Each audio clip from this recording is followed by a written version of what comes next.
Hi, everyone. Welcome to our webinar for tonight. I see a lot of people are joining. If you would, as you're joining, make sure that your chat feature is for everyone. So just switch from host and panelist to everyone.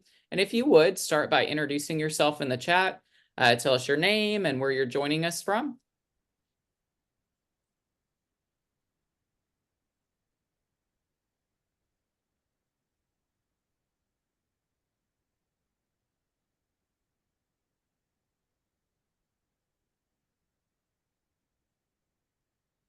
I see Matt, welcome. We have some people here from St. Louis, Eastern Michigan, a lot of people from Missouri, Broward County, welcome.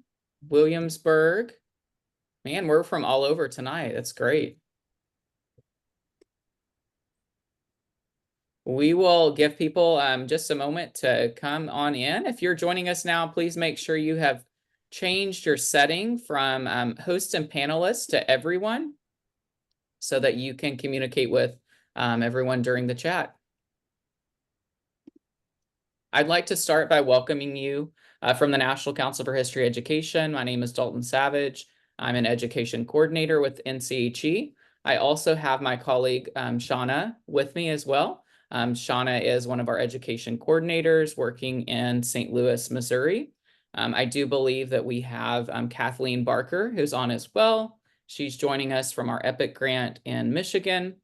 And then I also have my colleague Amy Allen. We are both co-founders of the Virginia Council for History Education, which we are a new state-affiliated council, which is, again, partnered with the Virginia Geographic Alliance. Thank you, Chris Bunin, who's going to be one of our speakers today.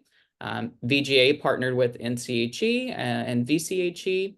And then we also have Anita Palmer with GISetc, who is going to be co-hosting this webinar with Chris. And I would also like to thank Esri for their contributions too.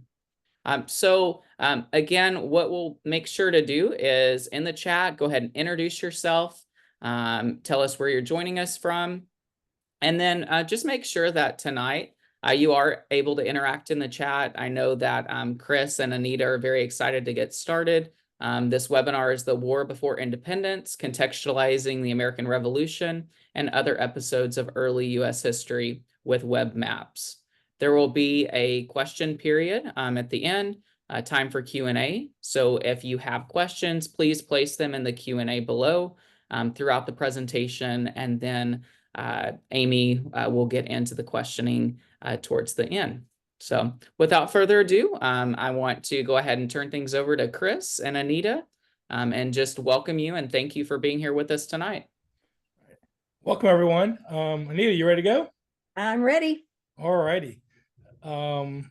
So tonight, Anita and I are going to, everything we're going to share with you, very importantly, is free. So the software we're going to share with you is provided by the Esri software company. It's free to all K-12 schools and to yourself. So just so you know, there is no cost with what we're going to share.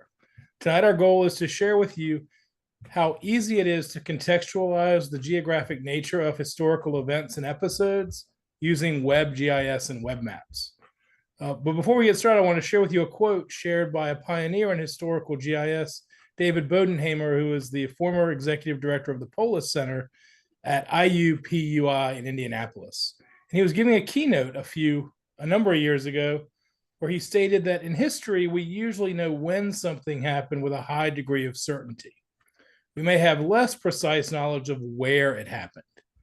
I think that's the power of contextualizing things with maps and map features. The images in front of you on to the right are the trenches at Dien Bien Phu, which historically, if you understand, yeah. I'm not seeing your. You're not? No. Let me try a new share then. Thanks for bringing that up. That happened yesterday too, didn't it? Yeah, no worries. How about now? There you go. It's coming. All right. Is it coming through? There you go. You're on. Awesome. Okay. So again, the idea here is that when you show events on a map and you show the geographic nature, it adds more context and it leads to more questions, and new understandings. The images in front of you on the right is a picture of the trenches at Dien Bien Phu, which represented the 1954 fall of French Indochina. The GPS unit on the right shows an arrow of where I was standing when I took that picture. That geographic contextualization, when I brought it back to my classroom, led to so many more questions of where, why there, why did it happen there? So our hope tonight is to show you a number of maps that help you contextualize the events we typically teach in the U.S. history classroom, and hopefully you'll be excited about it and you'll use these resources in your classroom instruction. So tonight we're going to start with showing you how to contextualize the early moments of the American Revolution.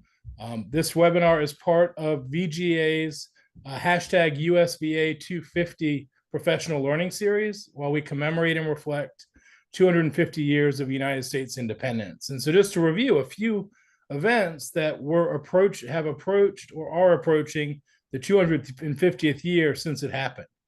For you academics, it's the semi-quincentennial. So say that 10 times. So this past summer, England's parliament passed the Coercive Acts. That's what they named them. The Americans renamed them from their own experiences, the Intolerable Acts. We are currently in the midst of the 250th year since the First Continental Congress met. Next March in Virginia, we'll remember Patrick Henry's "Give Me Liberty or Give Me Death" speech in St. John's Church in Richmond, Virginia.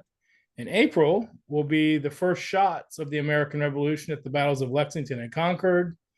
Then in June, Battle of Bunker Hill. And really a master when you talk about teaching about geography and the human spirit is Henry Knox's travels to Fort Ticonderoga to collect 60 tons of cannons to bring back to Boston. And in January of 1776, or in 2026, we'll remember 250 years since Thomas Paine published Common Sense. So we're going to go ahead and dive right into showing you a WebGIS map of how you can contextualize the American Revolution before independence. So here is a WebGIS map, and on this map, you will see a number of different map notes. In the chat box right now, I'm just curious if anybody can think about what information is hidden behind these map notes as you look at the geographic nature of the moments before independence. What might we find behind each door or each map note on the map right now? Think of your own understanding of the revolution.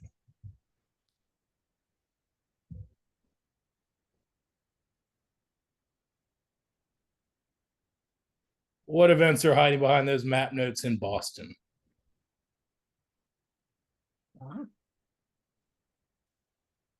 Boston Tea About in Party. Philadelphia?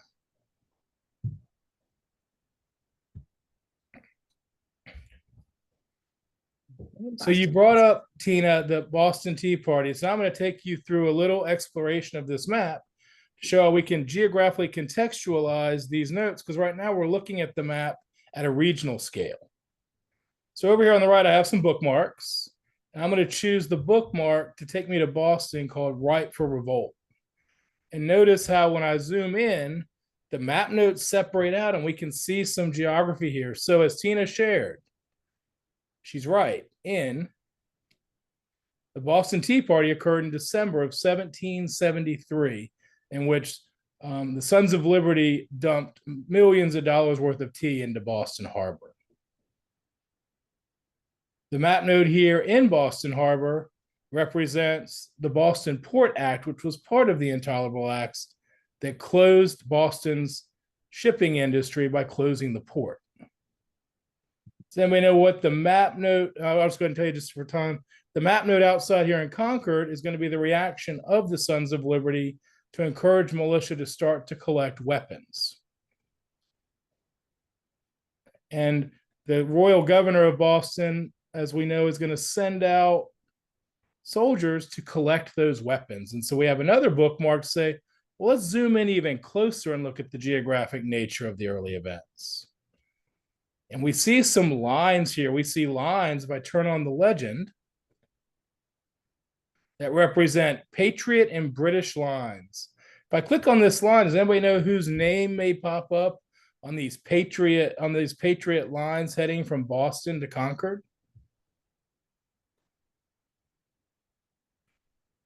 What famous son of liberty is going to represent that line to Concord?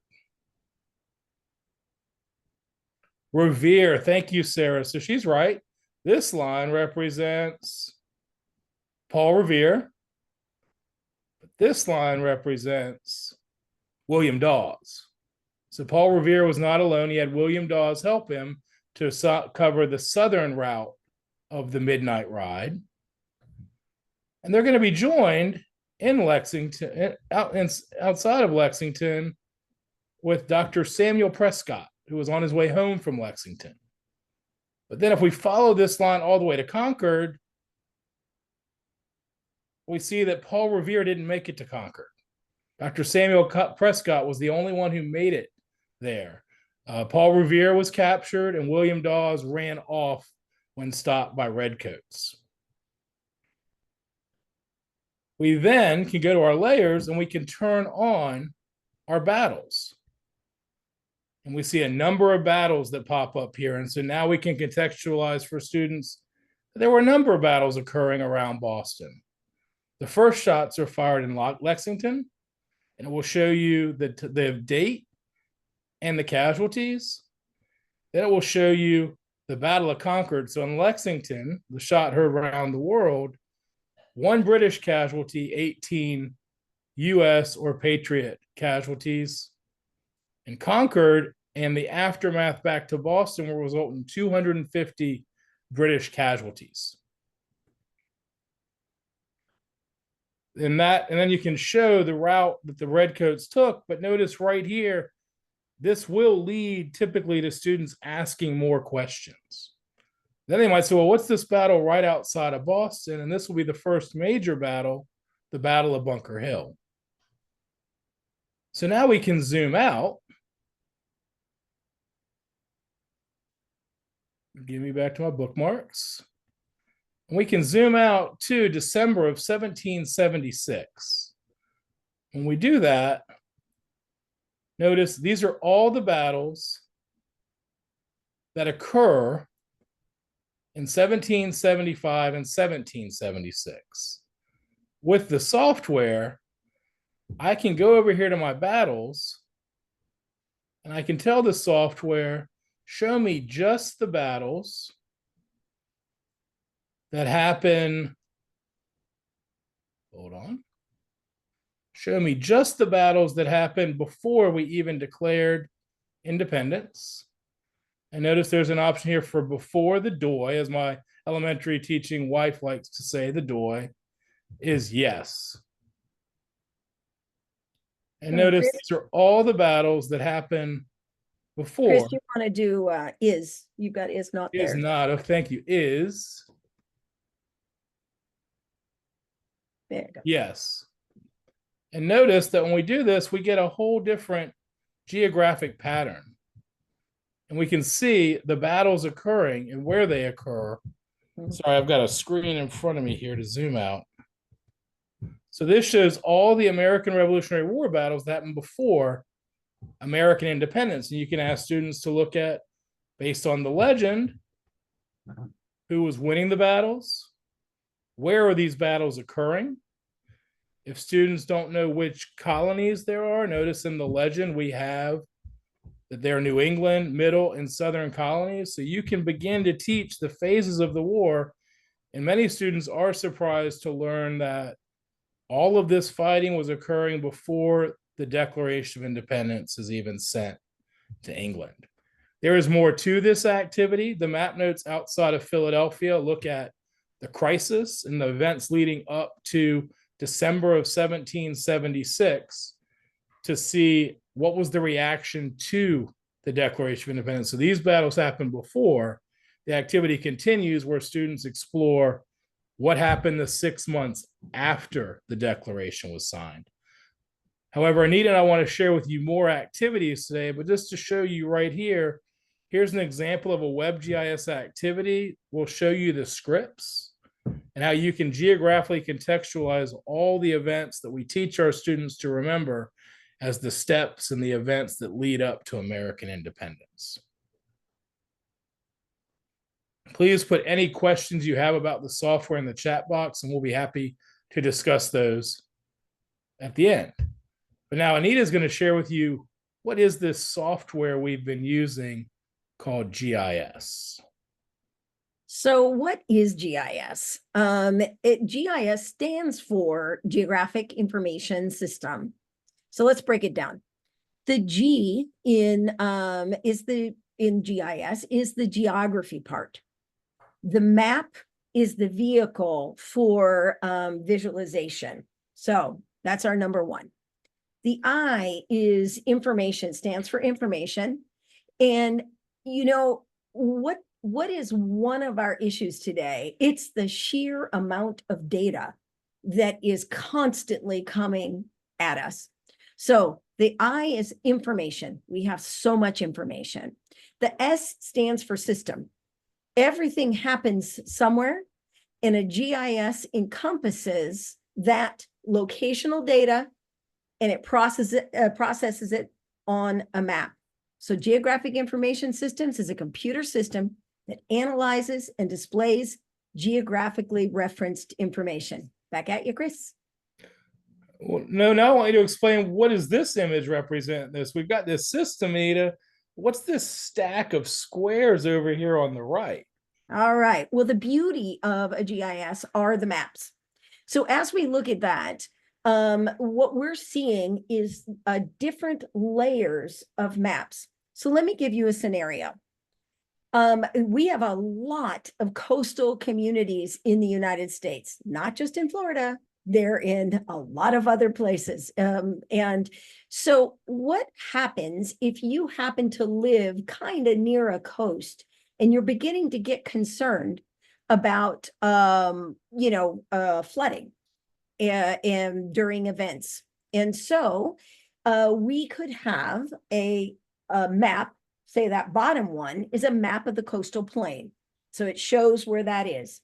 Then the next one can be a map of where all of the structures, houses, buildings, stores, this, that, and the other. So that could be the second one. The third one up could be how much rain did we get if this was post a prior event. So how much rain could we get? That would be on another one of those square maps. And then how might that change in the future? So we know we could have some analysis on another map to see how that could change. Squish them all together, and you now have a map that you're looking at that could give you a good analysis of, would you be part of perhaps a flooding incident? Let me just give you one more way to visualize this. I'm pretty old. And when I went through education, classes, we had transparencies and overhead projectors. Imagine each one of those is a transparency with a layer of data drawn on that. You put all those transparencies together, and now the students see, oh yeah, I get it. Here's the story. That good enough? Thank you, Anita. Yeah. Sure. And, if you think of the map we just shared with you, the bottom layer here are points. So we had points for cities, points for battles. We could add rivers and lakes. The zoning here are the states and the colonies. And these other roads, well, that's Paul Revere and the Patriots route. I mean, Paul Revere's route and the Redcoats route. So what we both love about GIS for history is the spatial concepts are the same as we use for environmental analysis. And history classes are probably the classes where students interact with the most geography and the most maps. So, Anita, will you share this last slide that helps drive the geo inquiries we're about to show them? Absolutely. So the geographic inquiry model is used in education, business, everybody who uses a GIS, which is pretty much all industries and governments and many, many, many education institutions actually use the geographic inquiry model. So we start out with the ask, and think about when you teach something to your students, when we want to do some research, what's the first thing we do? We do that because we have a question about the topic or place that we're talking about. That's the ask. So then we move on to acquire. How do we begin to get information that's needed to answer our question? So we go out and we acquire data. We go out and we do research, etc. Then once we have those data, we can turn then we're doing our exploration. We turn the data into tables, databases, charts, and maps. So that's part of our exploration. Now that we have this cool map that we've created with data on it, we need to analyze. And we need to use the power of that GIS technology to focus on the relationships between the data, the different data that we've collected, and explore that. Why is that data there? And so what? Why do we care? And finally, on the act part, is it going to do us any good to just do this and not share it, not go out and see if we can make a difference? So perhaps we might share our maps and data with others via a presentation. We could post it online. It won't be useful if it is not shared with others. That's the geo-inquiry process. Thanks. And so what we're going to share with you in a moment is a collection of geo-inquiries. Before we do that, if this is your first dabble with using GIS, think about your purpose. Many people, most of my colleagues, they teach with GIS. They use these resources to enhance the instructional and learning experience. Other times, teachers will want to teach students some elements of creating or doing GIS mapping. So on the picture on the bottom here is a student who's exploring affordable housing in our community and creating maps for a presentation to a local council to show what's going on with property values in the Charlottesville, Albemarle County area where I live. So just keep in mind, am I teaching with GIS? Am I teaching GIS? And sometimes you'll find that you're doing both. What we want to share with you is as a reservoir of 150 activities known as geo-inquiries. When the software was provided for free, a lot of classroom teachers were excited. However, there was the real question of, well, how can I use this really robust software to teach my content? And so Esri enlisted a number of educators and education and geography education professionals. Anita and I were part of this authorship team to create activities for 10 different content areas.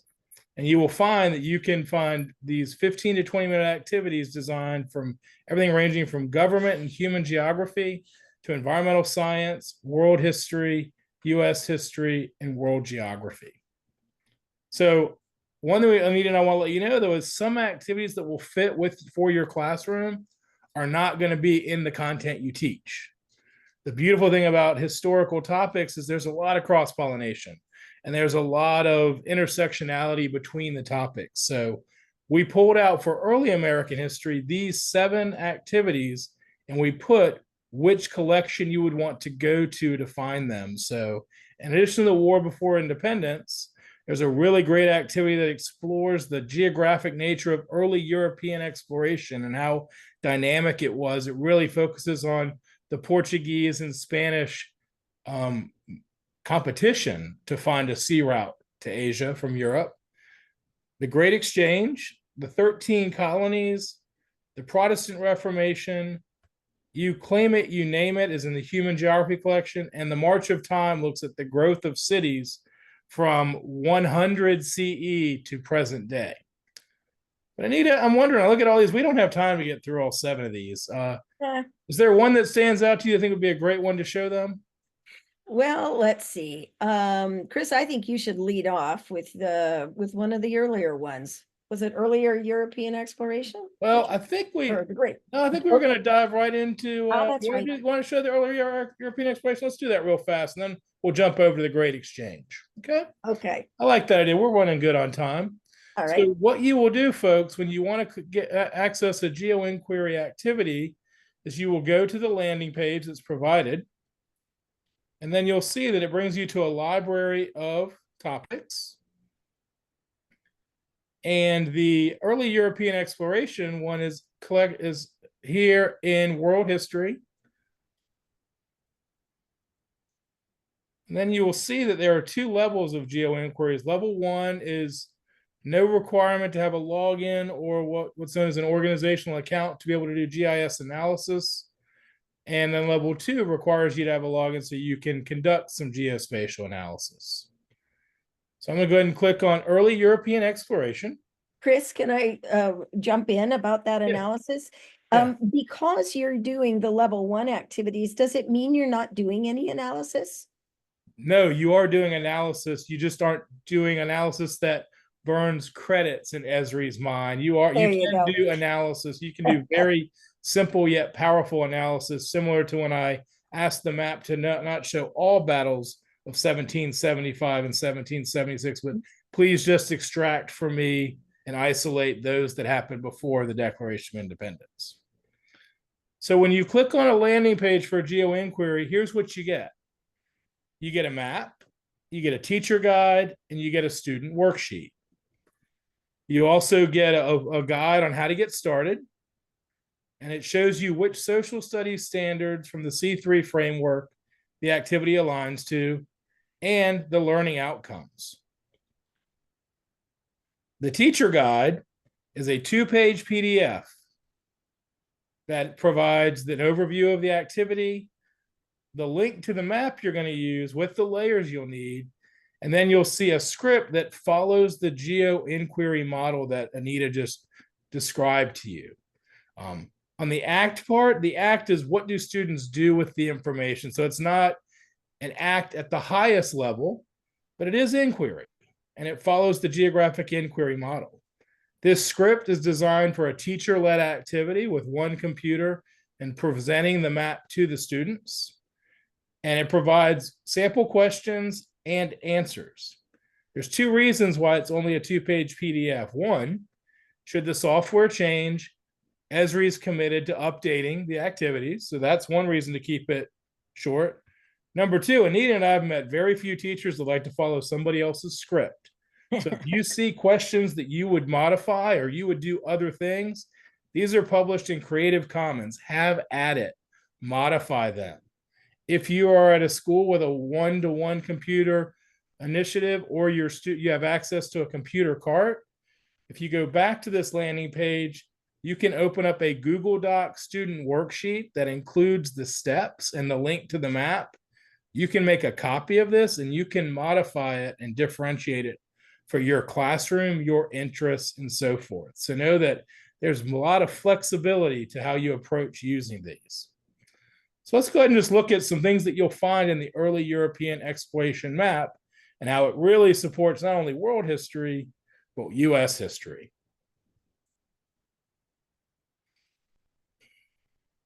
So when you open up the map, it will bring up a map node here where the students get introduced to Prince Henry, the navigator, who, as legend has it, built a home on the edge of the Atlantic Ocean, looking out to the unknown sea. And by 1434, the furthest any European sailor had ever sailed was to this point known as Cape Bojador.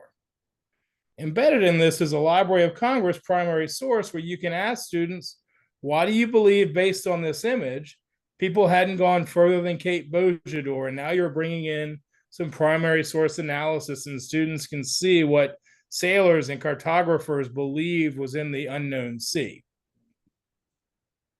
Over here in our layers list, think of roads. we have early Portuguese routes.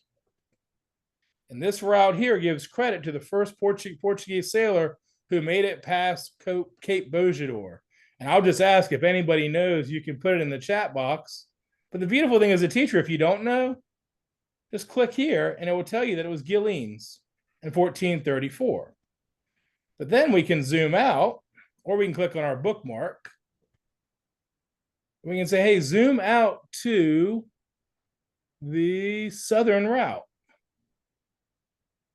And as we zoom in just a little bit, we will see that there's a route here for Bartholomew Diaz. And Bartholomew Diaz made it to this point in 1488. So now you can tell students it took 54 years. And then there's another map note here. And this map note will explain that Bartholomew Diaz named this point, which they might know as the Cape of Good Hope, but maybe they've never seen a picture of it. Here it is.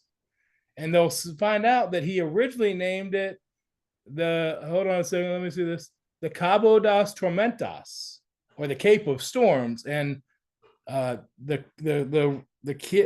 John II of Portugal said, we can't name it that. And he named it the Cape of Good Hope.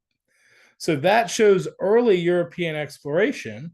But then if we click over here to the bookmarks and we go to the western route, we see that it opens up the Atlantic Ocean. At that point, you can go to your layers and you can turn on show me the route of Spain's first voyage. And this brings up Christopher Columbus's first voyage.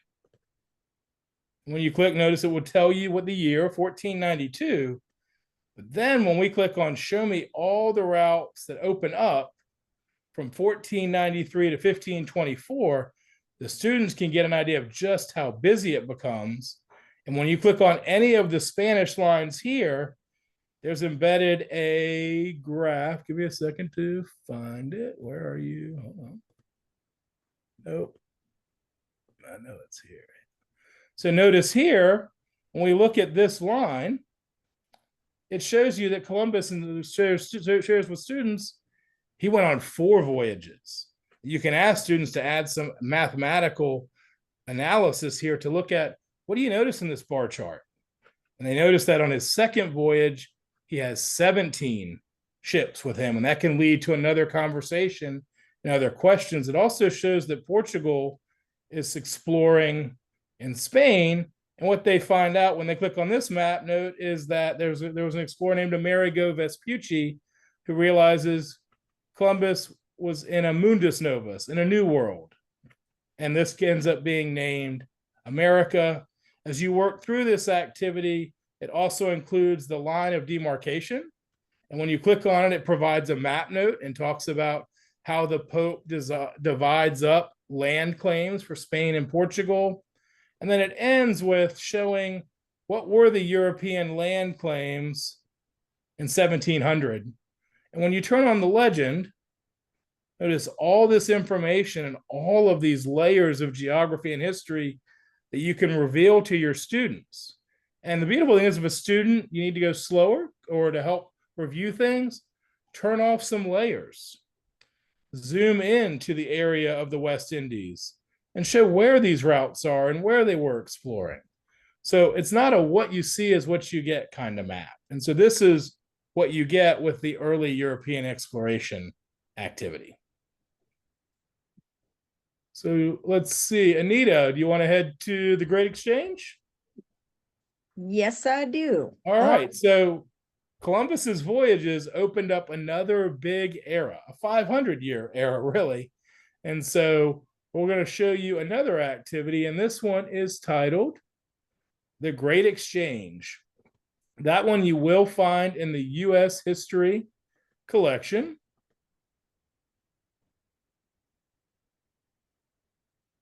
So I'll move back out.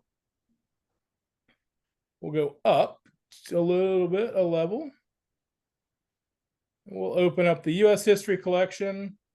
Both Anita and I were joking yesterday as we were talking and preparing for this that we don't know why, but they placed the Great Exchange as number 15.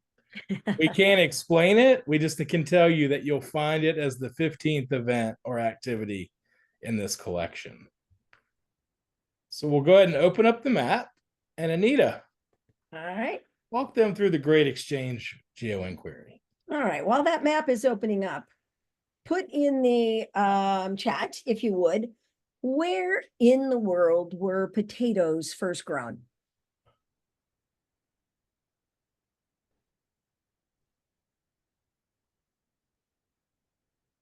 This would be a student prompt. Oh, Okay. Scotland, England, Ireland. Okay. you know what's interesting, Anita, is Ireland is the #1 response I've received every year when I use this activity. All right. Well, okay. And then Amy, it looks like, put in with like a little question mark, South America. South America, Yeah. Idaho. Okay, that'll be another. Yeah. You know, we all in the US, we all think of Idaho potatoes, right? Mhm. All right. So, Chris, let's go ahead and turn on crop origins. I will do that. All right. And then let's turn the legend on as you've done in some of your other maps. And let's take a look and see where potato production, I'm sorry, potatoes originated from. What do we see? So yeah, South America. Well done, Amy. Good on you. So anyway, all right. Let's go look at now. Let's go turn another layer on and look at potato production currently. And let's see, did it all stay in South America? Well, we know that's not the truth. But what kind of pattern are we seeing here as far as potato production? We see it pretty much almost every continent, with the exception or country, with the exception of Australia. We see not, we see, the US has adopted much of Europe, etc. But do we see Russia and Mongolia? Do we see Alaska and Northern Canada? How about Southern Africa, Australia, Southern South America? No. So there's something there that we really want students to then begin to embrace and think about. And hopefully they'll say, how come it's just across the middle? It's a potato. So, And Anita, yeah, when I teach this, the power of social studies vocabulary word I use and really reinforce here is diffusion. Diffusion, absolutely.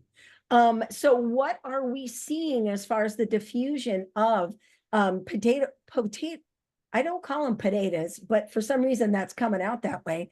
Potato production in today's market, today's world. So that's great. Let's go ahead and turn off potatoes production, and let's turn on the maize and bananas. Excuse me, maize representing, and the students might say, well, what's maize? So we have another discussion there, right? But I noticed a lot of people are from Michigan, and I promise you they know what the maize is for the maize and the blue. Yep. Yep. Absolutely. And so let's go ahead and let's click on or go back and look at our where they originated from. And so yeah, go ahead and click on the green down near. All right, I'm going to turn off the banana so we can just look at corn. Yeah, that's great. Or maize. There we go. Yep. And yeah, I apologize for that. So it started out in Central America, and which I don't know, that may or may not be surprising, but let's take a look at some of the areas like the US. Let's go to that because that's something that's understandable for our students. And what do they see here? What might they recognize there? It's the Corn Belt for us, right? But you also see some other areas in the US, Central Valley in California. You see this area all along the coast, eastern coast. And so they can begin to explore areas that might not have made sense to them. So there's corn. How come corn can grow in Washington and Oregon? Well, there's a mountain there. On one side of the mountain is lots of rain. On the other side of the mountain, not so much. So corn can have more choice there. And then you can look and see. Now let's go look at bananas, and we see where those bananas were located. And I'll be perfectly honest, when I created this activity, I didn't make the bananas yellow because they were harder to see. So I went to orange. So forgive me, but in any case, and now I don't think the bananas are nearly as confusing, because when we buy bananas here, by the way, there is a place in Southern California, I just wanted to let you know, that actually we can get bananas from, and I ordered that through Farm Fresh. But it's very unusual. Most of our bananas we are getting along that equatorial region, right? And so students can really understand a bit more about bananas. So anyway, okay, that's the first part of it. But where did these originate from? And so we told you, sorry, where they we've looked at that, where they've originated from and where they are today. But now let's Chris has turned on the old and the new world. And so we can see that the students can look at the legend. We don't need to worry about that because we understand the old and new world between us. And let's now turn on the Great Exchange. Now, starting from the eastern circles, start with the center one, or that one, yeah. And what animals came from the old world and moved westward? Well, you see this: horses, cattle, pigs, sheep, goats, chickens. How did they get there? Most likely on the boats, right? Those were coming, those kind of domesticated. Same thing with these old world plants. You can kind of glance down and take a look at it. And Chris, when we were looking at this again, he's like, yeah, the Kentucky bluegrass. And that is one thing my students will often be surprised about is Kentucky bluegrass is from the old world. I'm like, it is. It's not ours. So anyway, and now you're using an indigenous name with the bluegrass, and it's an old world item.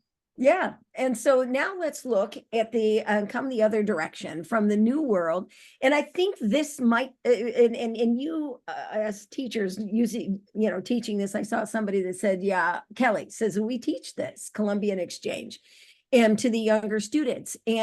But they could be very surprised that the fact that plants were coming the other direction from the new world, right? Same thing with animals: turkeys, llamas, alpacas, guinea pigs. That's interesting. Now, what is the final piece that we was actually migrated that I don't think students maybe think about? Are these old world diseases: smallpox, measles, chickenpox, malaria, yellow fever, influenza, and the common cold? Yes, indeed. Those were brought from the old world to the new world. And now we have much of that. Obviously, we have inoculations, et cetera, from. But now what went the other direction disease-wise? Syphilis. Yeah. Okay, Chris, jump in. Yeah, and so to let you know, you're going to have a student, regardless of your grade level, probably regardless of your grade level, but definitely if you're a secondary teacher, and a student will ask, isn't syphilis a sexually transmitted disease? And my answer is always, yes, it is. And I'm like, but look at all these over here. And if a student still wants to have that conversation, I'm like, this is not health class. We just need you to understand the exchange of these diseases. And when you hear that 90% of the indigenous population succumb to disease, it wasn't just one disease. There were multiple diseases that today we are immune. Most people are immune to, that there wasn't no immunity to the new world at the time. Yeah. And so while this is a very simple activity, I can attest that it is a very dynamic activity for students. And the extension that I have to this activity that isn't tied to the geo inquiries is students then use some more complex GIS to digitally map out the ingredients of their favorite recipes. And we were able to see with their data where do the ingredients for our taste and palate come from. And they see just how global and how impactful this era was to food around the world. Absolutely. So I'm going to pass it back to you. And you know, Anita, I think we're at a Yep. time Question? for Q&A. Mhm. So I will tell you folks that a great extension to go from the Great Exchange is to the You Claim It, You Name It activity. It shows how place names vary around the Americas. So it allows students to analyze French toponyms in Eastern Canada, English toponyms in Eastern United States, Spanish and English toponyms in California, and connects to the Spanish missions that followed this period of European exploration. And then it ends with them looking at how complex the naming dynamics are when you look at the Caribbean islands, which to tie to that, as we're talking about the American Revolution, we often teach students about the 13 colonies, but in fact, there were 26 English colonies, with 13 being in the Caribbean itself. And so we encourage you to take the time to get to know these. A couple of last minute tips: test drive them first. Yeah. Don't go in cold. Adjust the instructions as you fit for your classroom. Perhaps you just bring the map up to help to assist with your presentation and you're just clicking and showing people things. The beautiful thing is, don't worry, you don't have to know everything. The information is embedded in the maps. And so, Anita, I know you're a big fan of history. Mhm. What's your final takeaway for this? What do you think is a key final takeaway that you would like the audience to know about the power of bringing these geo inquiries into the classroom? I think that they make history real. When you can manipulate might be not the right word, but when you can turn layers on and off, you can click on the map. You now are becoming, brought into history, and it's not something that's on a page. It's something that comes alive to them. And all of these collections and all of these history related activities just really expand the students' opportunity to fall in love with history. And that's why I love them. Yeah. You know, my thing for me is that I like is that it's not really history, it's histories. When we map this history, we're able to see that US history didn't happen in a vacuum. It happened while other histories were also occurring. And that really we're just part of the global pattern of these stories and these events. So, absolutely. We have no ownership. That's right. So think about in your content and your instruction, whether these things matter. If they do, use these activities: location, distance, direction, neighborhood, region, territory, the value of scale. And so thank you. And thank you, Anita, for joining me tonight. And it's always fun to work together. Absolutely. Thank you. Yeah, thank you both for hosting this for us. We really appreciate it. I'm a really big proponent of place-based learning, and that's not only always realistic for students to be able to do. And so I think this is a really great tool for bringing that to the classroom. And as you've mentioned in the chat, is completely free. So thank you for sharing this resource. So we had some questions in the chat as we went through, and a lot of those have already been answered. But at the very beginning, there was a question when you were doing the map with the Declaration of Independence battles, or pre-Declaration of Independence, I guess. And the question was, do you have to put these things in yourself, or do the how do these filters exist? And I kind of feel like as you went through the presentation, you explained that, but I wanted to acknowledge that question and give you a chance to tell us where these layers come from. Yeah, that's a good question. So as you notice, Anita shared that GIS is the map, the information, and the system. Well, here are the layers. When she showed you that stack, these are all the layers that were used to build this American Revolutionary War map. It's essentially the paper map that we look at. We've just taken the features and put them in separately. She also shared that you've got a table of information. So underneath this layer for battles, I have I'm able to show the table of all the information that we have about the battles.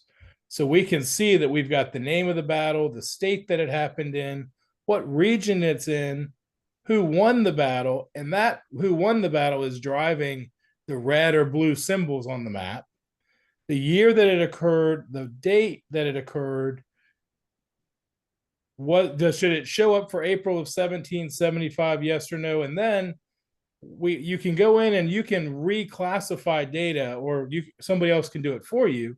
And for this activity, we knew we wanted students to be able to see what happened before the declaration. So we quickly labeled the battles by before, after the Declaration of Independence.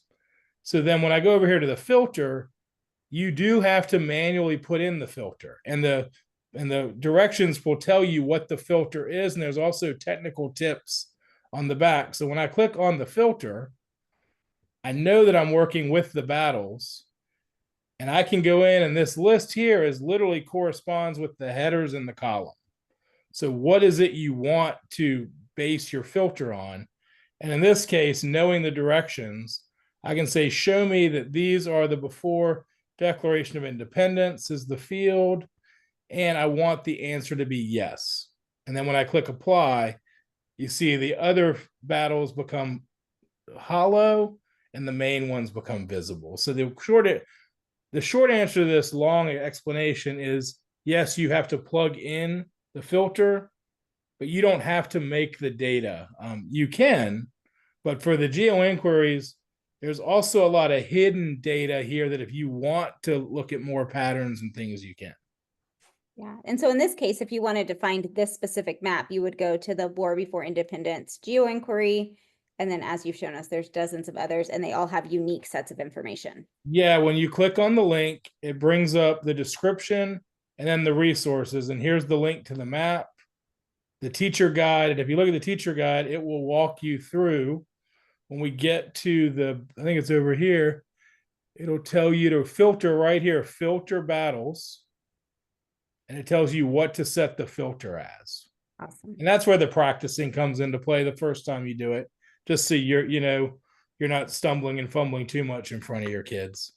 Your kids will pick this up faster than you will. They're just Isn't that the truth? yeah.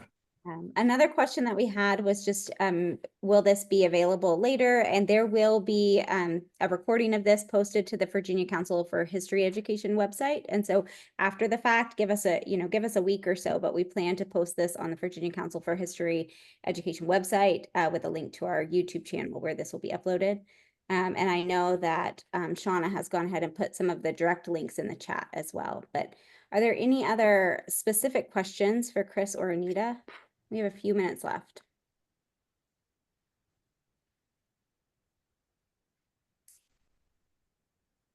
There is an activity, Anita, you might know this. Is there an activity with the Dust Bowl? Yes, I created it. Okay. I You love made it. it. Yep. Okay. Yeah, I was actually just trying to get, but my computer froze. I was just trying to get the link, which I'll plop in there. But it's all in the US history, that the Dust Bowl activity. Yeah.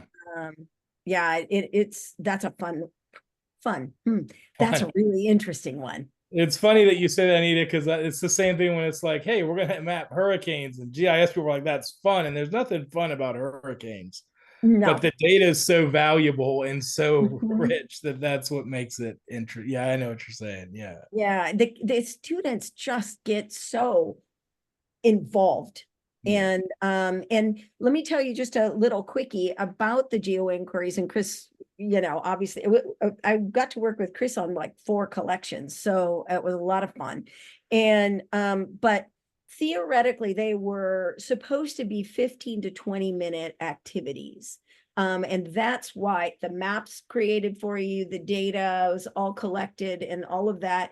And it's also in this inquiry process. If you notice on I don't know if we saw a sheet yet, but anyway, with that being said, are you going to finish it in 15 to 20 minutes? Yeah, maybe not, but that's up to you.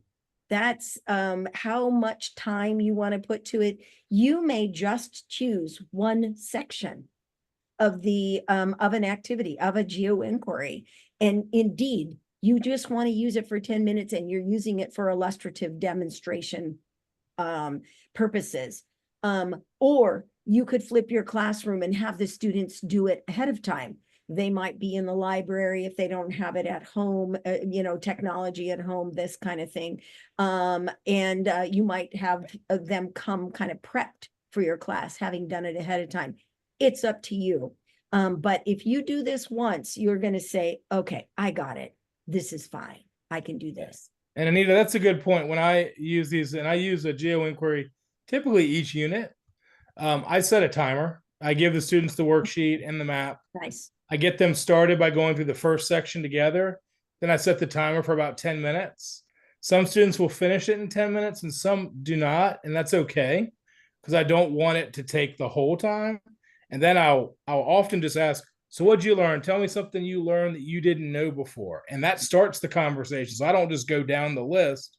They'll say, well, I had no idea that there was so much corn in the Midwest. Yes, good. Let's look at the diffusion of corn. And then, so it's really nice that you can just treat it like an improvised review of what they see on the map and hit the highlights. Absolutely.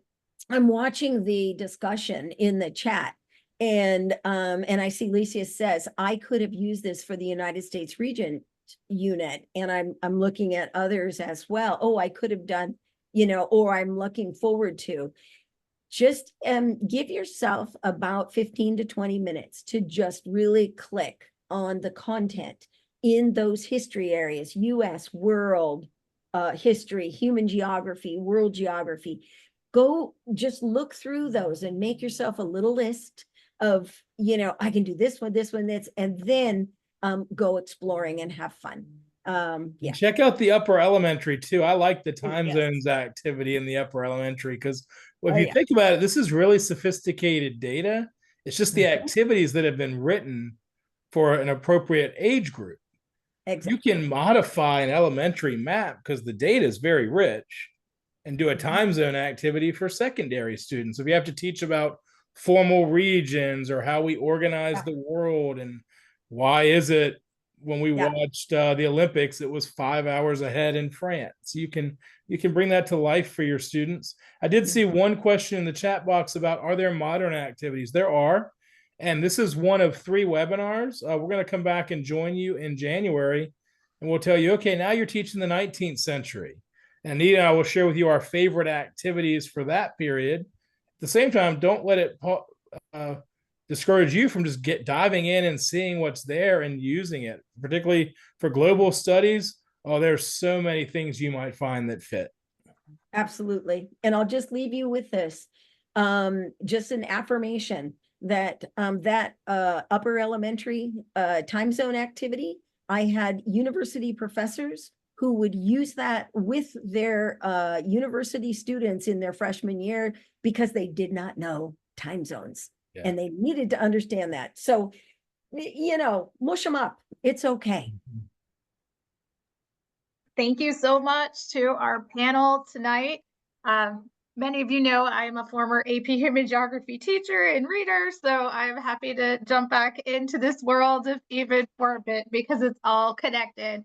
So I know this one was a little bit later, a half hour later than our normal webinars, so I appreciate everyone who's here and that stuck it out for tonight. A couple more that we have coming up on the 29th, which is next week. We have the Weimar Republic and the Rise of Nazi Germany with Brown University and their Choices program. And they usually have freebie giveaways for teachers. So you might want to catch that one. If you cannot make that, we have in November on the 7th, the White House 101 with the White House Historical Association. And then on November 20th, we have the Roots of Resilience teaching about enslavement in empathy for younger learners. So that's particularly for our elementary and middle school teachers, although high school teachers, I do believe you will get something out of that as well. We have one more that I forgot with the Right Question Institute. Some of you have already done that training. If you've been with Grants for Us for a few years, that's a fabulous training to teach students how to ask critical questions. So you won't want to miss that either. And those are posted on the website. And again, as Chris said, this particular webinar is part of a 3-part series. So we hope that you can come back again and get your geography on with us. Before you log out tonight, if you could, you will see a survey pop up on your screen, and just take a moment to do that. It takes about 30 seconds, but it helps us to get better and gives us the data that we need to secure more funding to make webinars like this happen. So thanks again, everyone. We'll hang out for a few minutes if you have any questions. Otherwise, you are free to go and have a great night.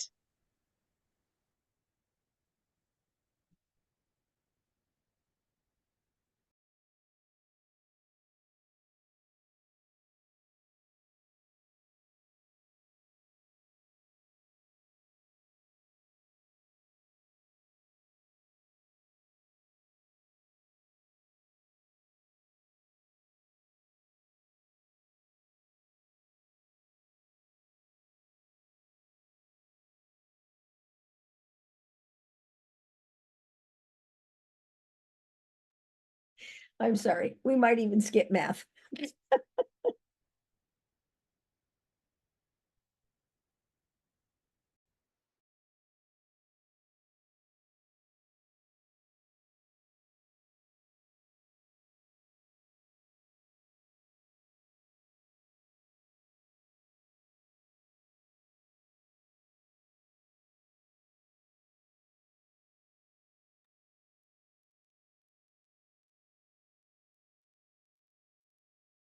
Thank you so much, everyone. We appreciate this. This was rapid fire, so much great information. Yeah, well, the beauty is the maps do have so much information in it. It's all there's no other way to do it but with rapid fire, and it just happens. I love it. Yeah, I'm a map nerd. you can get lost in these. I mean it. You can just and the beautiful thing is too, as Anita shared, we'd have to do it in a whole different ways. You can take you could take the Great Exchange, the European exploration, 13 colonies, and you claim it, you name it, and you could just blend different layers together and create your own unique map. Like it's not. I'm just going to answer You're the stuck with question this map. in the chat. Sorry, Chris. You won't see the survey until you log out. So it will pop up right when you log out. So that's all right, Sean. I was just saying that you can mash these up, as she was saying, and choose the layers you want and customize your own map, because you're like, I don't have time to do 3 or 4 of these. I have time to do one really rich, nice, powerful coverage of a lot of stuff. As long as you know how to grab the layers and put them into a map, you can do it. Mm-hmm. Thanks, Frank. Anybody else have any questions before we head out? No. Yeah, you can go down a rabbit hole for sure with these maps, but they're fun to play with.